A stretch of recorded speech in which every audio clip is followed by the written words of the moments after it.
Environ 1400 km de frontières est à matérialiser entre le Burkina et ses voisins. Cette précision a été donnée par le Conseil national des frontières réuni ce matin à Ouagadougou. Sa deuxième session est consacrée à la lutte contre la criminalité à travers des frontières sûres. Les membres du Conseil vont aussi identifier les goulots d'étranglement qui empêchent un bornage des frontières. Reportage Roger Kam et Aruna Mari. 40%, c'est le taux des activités relatives à la matérialisation des frontières entre le Burkina et ses pays voisins.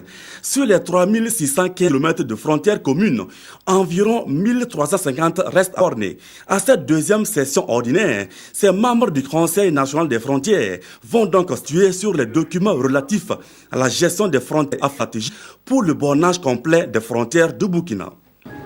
Pour donner plus de lisibilité à l'espace frontalier du Burkina et une meilleure organisation des actions de développement et de sécurisation. On est dans le tête de peloton des pays qui ont fait des efforts pour avoir le maximum de frontières bornées. En tout cas, nous sommes dans le peloton de tête. Et il faut poursuivre ces efforts. Le Conseil national des frontières va également plancher sur les moyens d'assurer les missions régaliennes de l'État, notamment celle d'offrir aux populations résidant dans les zones frontalières les services sociaux de base.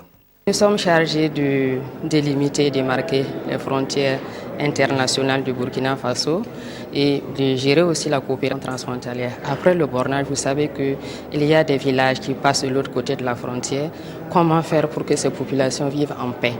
Donc nous initions des projets en faveur de ces populations pour qu'elles puissent vivre en harmonie. Construire un espace communautaire intégré mais délimité. L'enjeu est de taille. Assurer la sécurité des biens et des personnes et la cohésion des populations des zones frontalières.